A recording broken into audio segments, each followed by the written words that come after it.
എന്റെ നിക്ഷേപം നീ തന്നെയാ, എന്റെ ഹൃദയവും നിന്നിൽ തന്നെയാ.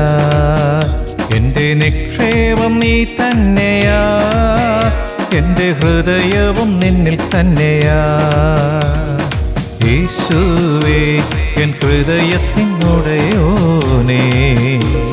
എൻ ഹൃദയത്തെ കവർന്നോനേ. യേശുവേ എൻ ഹൃദയത്തിനുടയോനേ,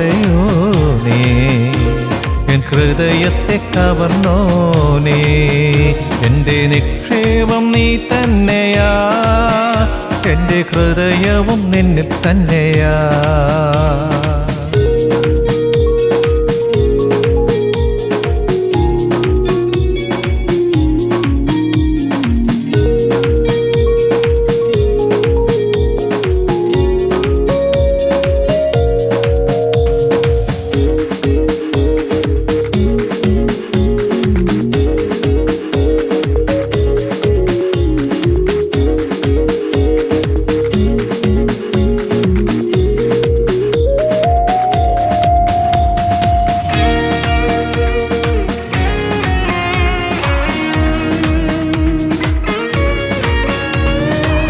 വേഗത്തിൽ വരുമേ, മേഘത്തിൽ വരുമേ, എന്നെയും ചേർത്തിടുവാൻ. വേഗത്തിൽ വരുമേ, മേഘത്തിൽ വരുമേ, നമ്മെയും ചേർത്തിടുവാൻ. കണ്ണുനീർ തുടയ്ക്കും യേശുനാഥനെ, മാറനാഥ മാറനാഥ. കണ്ണുനീർ തുടയ്ക്കും യേശുനാഥനെ, മാറനാഥ മാറനാഥ. എന്റെ നിക്ഷേപം നീ തന്നെയാ, എന്റെ ഹൃദയവും നിന്നിൽ തന്നെയാ. ദൈവത്തിന്റെ അതിപരിശുദ്ധനാമം സ്തുതിക്കപ്പെടുമാറാകട്ടെ. ഇന്നത്തെ നമ്മുടെ ചിന്താവിഷയം ഗോഡ്സ് കോളിംഗ് ആൻഡ് ഇലക്ഷൻ. വിശുദ്ധ പത്രോസിന്റെ 2-ാം ലേഖനം 1-ാം അധ്യായം 10-ാം വാക്യം. Second letter of saint Peter chapter 1:10. Therefore, brethren, give diligence to make your calling and election sure. For if you do these things, you shall never fall. അതുകൊണ്ട് സഹോദരന്മാരെ, നിങ്ങളുടെ വിളിയും തെരഞ്ഞെടുപ്പും ഉറപ്പാക്കുവാൻ അധികം ശ്രമിപ്പിൻ. ഞങ്ങളുടെ പാറയും വീണ്ടെടുപ്പാനുമായ കർത്താവേ, ഞങ്ങളുടെ ആദരത്തിലെ ഓരോ വാക്കുകളും ഹൃദയത്തിലെ ധ്യാനവും തിരുസന്നിധിയിൽ പ്രസാദകരമായിരിക്കുവാൻ പരിശുദ്ധാത്മാദൈവമേ ഞങ്ങളെ പഠിപ്പിക്കണം. അവിടുന്ന് അങ്ങനെ ചെയ്യുന്നതിനായി നന്ദി, അനുഗ്രഹിച്ചനായി സ്തോത്രം. യേശുവിൻ നാമത്തിൽ തന്നെ ആമേൻ. ദൈവവിളിയും തിരഞ്ഞെടുപ്പും. ദൈവം എല്ലാവരെയും വിളിക്കുന്നു. തന്റെ പദ്ധതികൾക്കായി ദൈവം നമ്മെ തിരഞ്ഞെടുക്കുന്നു. ദൈവം നമ്മെ ഇല്ലാത്തതിനെ ഉളവാക്കുന്നതിനായി ദൈവം നമ്മെ വിളിക്കുന്നു. റോമാലേഖനം 4-ാം അധ്യായം 17-ാം വാക്യത്തിൽ പരിശുദ്ധാത്മാവ് നമ്മളോട് അരുളി ചെയ്യുന്നത്, റോമൻസ് ചാപ്റ്റർ 4:17. മരിച്ചവരെ ജീവിപ്പിക്കുകയും ഇല്ലാത്തതിനെ ഉള്ളതിനെ പോലെ വിളിക്കുകയും ചെയ്യുന്നവനായി താൻ വിശ്വസിച്ച ദൈവത്തിന്റെ ദൃഷ്ടിയിൽ അവൻ നമുക്കെല്ലാവർക്കും പിതാവാകേണ്ടതിന് തന്നെ. പത്രോസ്ലീഹ എഴുതിയ 1-ാം ലേഖനം മുഴുവനും ദൈവവിളിയെ പറ്റി പ്രതിപാദിക്കുന്നു. ദൈവം നമ്മെ എന്തിനാണ് വിളിച്ചിരിക്കുന്നത്? ഒന്നാമതായി ദൈവം നമ്മളെ വിളിച്ചിരിക്കുന്നത് വിശുദ്ധരായിരിക്കാനാണ്. അവിടെ നമ്മളെ വിളിച്ചിരിക്കുന്നത് 1 പത്രോസ് 1:15. നിങ്ങളെ വിളിച്ച വിശുദ്ധന് ഒത്തവണ്ണം അനുസരണമുള്ള മക്കളായി എല്ലാ നടപ്പിലും വിശുദ്ധരാകുവിൻ. ഹല്ലേലൂയ. ഈ വിളിയുടെ ശ്രേഷ്ഠത മനസ്സിലാക്കി വേണം നാം മുന്നോട്ട് പോകാൻ. അതുകൊണ്ടാണ് നിങ്ങളുടെ വിളിയും തിരഞ്ഞെടുപ്പ് ഉറപ്പാക്കുവിനെന്ന് വിശുദ്ധ പത്രോസിലൂടെ പരിശുദ്ധാത്മാവ് നമ്മളെ ഉണർത്തിക്കുന്നത്. 1 തെസ്സലോനിക്കർ 4-ാം അധ്യായത്തിന്റെ 7-ാമത്തെ വാക്യത്തിൽ ദൈവം നമ്മെ അശുദ്ധിക്കല്ല വിശുദ്ധീകരണത്തിനത്രേ വിളിച്ചത്. ഹല്ലേലൂയ. അപ്പൊ കുറച്ചുപേരെ മാത്രമല്ല, എല്ലാവരും ഈ പദവിയിലേക്ക് വിളിക്കപ്പെട്ടവരാണ്. രണ്ടാമത്തെ ആശയം, അന്ധകാരത്തിൽ നിന്നും അത്ഭുത പ്രകാശത്തിലേക്ക് ദൈവം നമ്മെ വിളിച്ചിരിക്കുന്നു. 1 പത്രോസ് 2:9 അത് വ്യക്തമായി നമ്മളെ പഠിപ്പിക്കുന്നു. നിങ്ങളോ അന്ധകാരത്തിൽ നിന്നും തന്റെ അത്ഭുത പ്രകാശത്തിലേക്ക് നിങ്ങളെ വിളിച്ചവന്റെ സദ്ഗുണങ്ങളെ പ്രഘോഷിക്കാൻ തക്കവണ്ണം തിരഞ്ഞെടുക്കപ്പെട്ട ഒരു ജാതിയും രാജകീയ പുരോഹിത വർഗവും വിശുദ്ധ വംശവും സ്വന്തം ജനവും ആകുന്നു.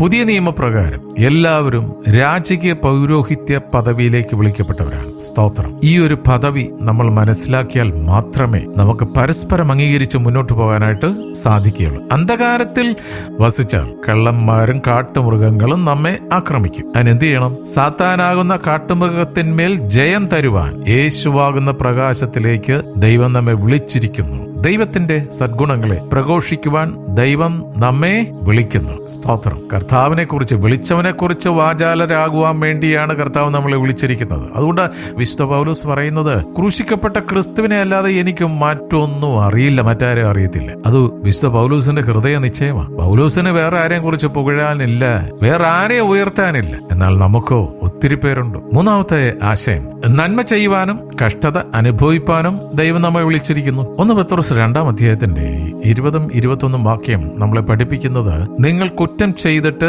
അടികൊള്ളുന്നത് സഹിച്ചാൽ എന്ത് പ്രയോജനം? അല്ല, നന്മ ചെയ്തിട്ട് കഷ്ടം സഹിച്ചാൽ അത് ദൈവത്തിന്റെ പ്രസാദം. അതിനായിട്ടല്ലോ നിങ്ങളെ വിളിച്ചിരിക്കുന്നത്. ക്രിസ്തുവും നമുക്ക് വേണ്ടി കഷ്ടം അനുഭവിച്ചു. നിങ്ങൾ അവന്റെ കാൽച്ചുവട് പിന്തുടരുവാൻ ഒരു മാതൃക വെച്ചേച്ച് പോയിരിക്കുന്നു. കർത്താവ് യേശുക്രിസ്തുവിൽ വിശ്വസിക്കുന്നവൻ അവൻ നടന്ന വഴിയെ നടക്കേണ്ടി വരും. വേറൊരു വഴിയില്ല. കർത്താവ് കടന്നുപോയ വഴികളെല്ലാം ക്രിസ്ത്യാനി സഹോദര സഹോദരി നമ്മുടെ ജീവിതത്തിൽ വരും. അത് വേണ്ടാന്ന് വെച്ച് ഊടുവഴിയിലൂടെ പോയാൽ എത്തേണ്ട സ്ഥലത്ത് എത്തില്ല. യേശുക്രിസ്തുവിന്റെ കാൽപ്പാടുകൾ പിന്തുടർന്ന് നന്മ ചെയ്യുവാനും യേശുവിനെ പോലെ കഷ്ടം സഹിപ്പാനും ദൈവം നമ്മെ വിളിച്ചിരിക്കുന്നു. ദൈവമക്കൾ പിതാവായ ദൈവത്തിന്റെ ദൈവത്തിന്റെ ക്രൂശിന് അവകാശികളാണ്. നാം സഹിക്കേണ്ടവരാണ് എന്ന് കരുതി നിരാശയിലും ദുഃഖത്തിലും ആയിരിക്കാനല്ല ദൈവം ആഗ്രഹിക്കുന്നത്. സഹനങ്ങളിൽ സഹിഷ്ണുതയോടെ ഉറച്ചു നിൽക്കാനാണ്. കാറ്റിനും തിരമാലകൾക്കും മീതെ ഉയർന്നു നിൽക്കാനാണ്. ജീവിതത്തിൽ ഒരു രംഗം സഹനങ്ങളോടേതായി ഉണ്ടാകും. അത് അല്പകാലത്തേക്കേ ഉള്ളു. കൂടുതൽ കാലം അത് നിലനിൽക്കുന്നു എങ്കിൽ മഹത്വകരമായ ഒരു പദ്ധതി ദൈവം അതിന്റെ പുറകിൽ ഒരുക്കിയിട്ടുണ്ടാകും. കഷ്ടതയിൽ പ്രശംസിക്കുമ്പോൾ അത് നമ്മെ ഒരു മഹത്വ കിരീടം ചൂടിക്കും. ഓളങ്ങളുടെയും തിരമാലകളുടെയും മുകളിൽ കൂടി ഉറച്ചു നിൽക്കുവാൻ ദൈവം നമ്മെ പ്രാപ്തരാക്കും. വിശുദ്ധ പത്രോസിന്റെ അനുഭവം അങ്ങനെയാണ്. തിരമാലകൾ ഇളകിക്കൊണ്ടിരിക്കുന്നതിന്റെ നടുവിലൂടെയാണ് കർത്താവ് അടുത്തു വരാൻ പറഞ്ഞത്. കർത്താവ് ശാന്തമാക്കിയിട്ട് പറഞ്ഞില്ല. അതിന്റെ നടുവിലൂടെ, അതിന്റെ മുകളിലൂടെ നടക്കാൻ കർത്താവ് പറഞ്ഞത് ആരാണ്? ആ കർത്താവിലേക്ക് നോക്കി നടന്നാൽ താഴോട്ട് പോകത്തില്ല. എന്നാൽ നോക്കി നടന്ന് അല്പം ചുറ്റുപാട് നോക്കിയാൽ താഴേക്ക് പോകും. ഹല്ലേലൂയ. അനുഗ്രഹം പ്രാപിക്കേണ്ടതിനായി ദൈവം നമ്മെ വിളിക്കുന്നു. അനുഗ്രഹം പ്രാപിക്കേണ്ടതിനായി ദൈവം നമ്മളെ വിളിക്കുന്നു. 1 പത്രോസ് 3:9, ദോഷത്തിന് ദോഷവും ശകാരത്തിന് ശകാരവും പകരം ചെയ്യാതെ നിങ്ങൾ അനുഗ്രഹം അനുഭവിക്കേണ്ടതിന് വിളിക്കപ്പെട്ടത് കൊണ്ട് അനുഗ്രഹിക്കുന്നവരായിരിക്കും. ശപിക്കാൻ നമ്മളോട് പറഞ്ഞിട്ടില്ല. എബ്രാഹത്തിനോട് പറഞ്ഞെന്താ? നിന്നെ ശപിക്കുന്നവനെ ഞാൻ ശപിക്കും, നിന്നെ അനുഗ്രഹിക്കുന്നവനെ ഞാൻ അനുഗ്രഹിക്കും. അതുകൊണ്ടൊരു പെന്തക്കോസ് അനുഭവമുള്ളവനാണെന്ന് കരുതി നാട്ടുകാരോ വീട്ടുകാരോ കൂട്ടുകാരോ ഒക്കെ ഒറ്റപ്പെടുത്തിയാൽ, ചിലപ്പോൾ ശാപവാക്കുകൾ പറഞ്ഞാൽ, സഹോദര സഹോദരി, അത് നിന്റെ പുറത്ത് വരത്തില്ല. അത് പറയുന്നവന്റെ പുറത്തേ പോവുള്ളൂ. നിന്നെ അനുഗ്രഹിക്കുന്നവനെ ഞാൻ അനുഗ്രഹിക്കും, നിന്നെ ശപിക്കുന്നവനെ ഞാൻ ശപിക്കും. അതുകൊണ്ട് മറ്റുള്ളവർ എന്തു പറയുമെന്ന് വിചാരിച്ച് വിളിച്ചവന്റെ ശബ്ദം കേൾക്കാതെ കണ്ട് തിരിഞ്ഞു പോകരുത്. നാം ശാപത്തിൽ കീഴിൽ ഉള്ളവരല്ല. അനുഗ്രഹം പ്രാപിക്കാൻ വിളിക്കപ്പെട്ടവരാണ് നാം. അനുഗ്രഹം പ്രാപിപ്പാനാണ് ദൈവപുത്രൻ ശാപമായി തീർന്നത്. അവസാനമായി നിത്യ തേജസ്സിലേക്കായി നാം വിളിക്കപ്പെട്ടിരിക്കുന്നു. എന്നാൽ അല്പകാലത്തേക്ക് കഷ്ടം സഹിക്കുന്ന നിങ്ങളെ ക്രിസ്തുവിൽ തന്റെ നിത്യ തേജസ്സിനായി വിളിച്ചിരിക്കുന്ന സർവകൃപാലുവായ ദൈവം തന്നെ യഥാസ്ഥാനപ്പെടുത്തി ഉറപ്പിച്ച് ശക്തീകരിക്കും. ബലമെന്നേക്കും അവനുള്ളത്. ആമേൻ. 1 പത്രോസ് 5:10-11 വാക്യത്തിൽ പരിശുദ്ധാത്മാവ് നമ്മളെ ബലപ്പെടുത്തുകയാണ്. അതുകൊണ്ട് നമ്മുടെ തെരഞ്ഞെടുപ്പിന്റെയും വിളിയുടെയും പൂർണ്ണത ഈ നിത്യ തേജസ്സിനാണ്. ഈ നിത്യ തേജസ്സിന് സർവശക്തനായ ദൈവം നമ്മെ യോഗ്യരാക്കി തീർക്കട്ടെ. ഈ ചിന്തകളാൽ നമുക്ക് പ്രാർത്ഥിക്കാം. ദൈവം നമ്മെ അനുഗ്രഹിക്കും. നിശ്ചയം പ്രാർത്ഥിക്കാം. ഹല്ലേലൂയ. സ്തോത്രം സ്തോത്രം. നിത്യനും പരിശുദ്ധമായ ഞങ്ങളുടെ സ്വർഗീയ പിതാവേ, അവിടെ തന്ന ഈ നല്ല ദിവസത്തിനായി സ്തോത്രം. ഞങ്ങളുടെ ആയുസിന്റെ ഒരു ദിനം കൂടി അവിടെ ഞങ്ങൾക്ക് തന്നതിനായി നന്ദി പറയുന്നു. കഴിഞ്ഞ രാത്രിയിലെ ഉറക്കത്തിൽ ഉറങ്ങാതെ മയങ്ങാതെ ഞങ്ങളെ കാത്തു പരിപാലിച്ച് ആരോഗ്യത്തോടെ തിരുസന്നിധിയിലേക്ക് കൂട്ടിവരുത്തിയതിനായി സ്തോത്രം. ഇന്ന് തിരുവചനം ശ്രവിച്ച ഓരോ മക്കളെയും കുടുംബമായി അനുഗ്രഹിച്ചു പ്രാർത്ഥിക്കുന്നു. അവിടെ ഞങ്ങൾക്ക് തന്നിരിക്കുന്ന കുടുംബത്തിനായി, കുടുംബ ജീവിതത്തിനായി, ഞങ്ങളുടെ ജീവിത അന്തസ്സിനായി നന്ദി പറയുന്നു സ്തോത്രം.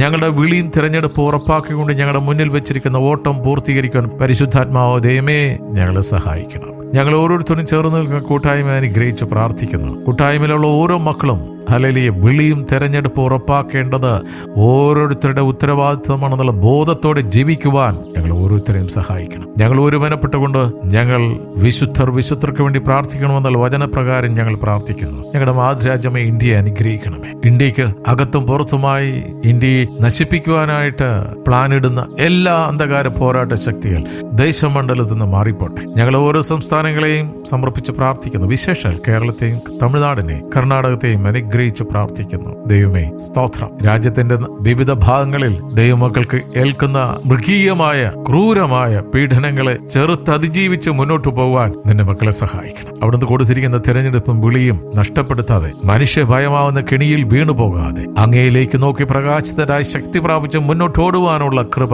പകരണമെന്ന് പ്രാർത്ഥിക്കുന്നു. ഞങ്ങളുടെ കുടുംബങ്ങളെ അനുഗ്രഹിച്ച് പ്രാർത്ഥിക്കുന്നു. ഞങ്ങൾക്ക് തന്നിരിക്കുന്ന ഭൗതിക നന്മകൾക്കായി സ്തോത്രം. അപ്പാ, അവിടെ ഞങ്ങളുടെ വയലുകളെ അനുഗ്രഹിക്കുന്നതിനായി നന്ദി. ഞങ്ങളുടെ കൃഷിയിടങ്ങളെ അനുഗ്രഹിക്കുന്നതിനായി നന്ദി. ഞങ്ങളുടെ ബിസിനസിന്റെ അതിരുകളെ അവിടുന്ന് വിശാലമാക്കുന്നതിനായി സ്തോത്രം. അപ്പാ, അകത്ത് വരുമ്പോഴും പുറത്തു പോകുമ്പോഴും മേഘസ്തംഭമായി അഗ്നിത്തൂണായി തിരുസാന്നിധ്യം കൂടെ വന്ന അങ്ങയുടെ സാന്നിധ്യമാണല്ലോ ഞങ്ങളെ മറ്റുള്ളവരിൽ നിന്ന് വ്യത്യസ്തരാക്കുന്നത്. ഞങ്ങളെ അനുഗ്രഹിച്ച് മാനിക്കുന്നതിനായി സ്തോത്രം. ഹല്ലേലൂയ. ഞങ്ങളുടെ കുഞ്ഞുങ്ങളെ, തലമുറകളെ അനുഗ്രഹിച്ച് പ്രാർത്ഥിക്കുന്നു. കർത്താവേ, യൗവനത്തിൽ തന്നെ സൃഷ്ടാവിനെ അറിഞ്ഞ ഹല്ലേലൂയ അവിടുത്തോട് ചേർന്ന് നടക്കുവാൻ മക്കളെ സഹായിക്കണമേ. ദുഷ്ടന്റെ കൂരമ്പകളിൽ നിന്ന് മക്കളെ പിടിപ്പിക്കണം. അവരുടെ ബുദ്ധി അവിടുന്ന് പ്രകാശിപ്പിക്കണം. പരീക്ഷ എഴുതുന്ന കുഞ്ഞുങ്ങളുണ്ടല്ലോ, അവരെ ഓർത്ത് പ്രാർത്ഥിക്കുന്നു. ഭയരഹിതരായി കർത്താവ് പഠിച്ചത് ഗ്രഹിച്ച് എഴുതുവാൻ മക്കളെ സഹായിക്കണം. ഹല്ലേലൂയ. ഒരിക്കൽ കൂടി ഇന്നത്തെ ദിവസത്തിനായി സ്തോത്രം ചെയ്യുന്ന വിശേഷാൽ രോഗ സൗഖ്യത്തിന് വേണ്ടി പ്രാർത്ഥിക്കുന്നു. ഞങ്ങളുടെ സഹോദരങ്ങളെ, രോഗികളായിട്ടുള്ളവരെ തിരുക്കരങ്ങളിൽ സമർപ്പിക്കുന്നു. അവിടുന്ന് സൗഖ്യമാക്കുന്ന യഹോവയാണല്ലോ. അവിടുത്തെ അടിപ്പിണരുകളാൽ പൂർണ്ണ സൗഖ്യം വന്നു മരിക്കുന്നതിനായി സ്തോത്രം. പ്രാർത്ഥനയും യാചനയും കേട്ടിരിക്കാൻ നന്ദിയപ്പാ, യേശുവിൻ നാമത്തിൽ തന്നെ. ആമേൻ, ആമേൻ, ആമേൻ.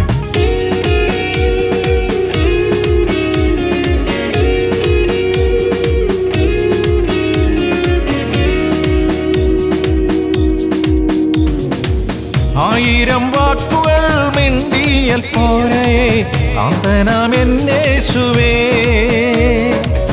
ആയിരം വാക്കുകൾ മിണ്ടിയൽ പോരെ കാന്തനാം എന്നേശുവേ. ദിനം തോറും വേണമേ, വരവോളം വേണമേ, മാറനാഥ മാറനാഥ. ദിനം തോറും വേണമേ, വരവോളം വേണമേ, മാറനാഥ മാറനാഥ. എൻ്റെ നിക്ഷേപം നീ തന്നെയാ, എൻ്റെ ഹൃദയവും നിന്നിൽ തന്നെയാ. എൻ്റെ നിക്ഷേപം നീ തന്നെയാ, എൻ്റെ ഹൃദയവും നിന്നിൽ തന്നെയാ. യേശുവേ എൻ ഹൃദയത്തിൻ ഉടയോനേ, എൻ ഹൃദയത്തെ കവർന്നോനേ.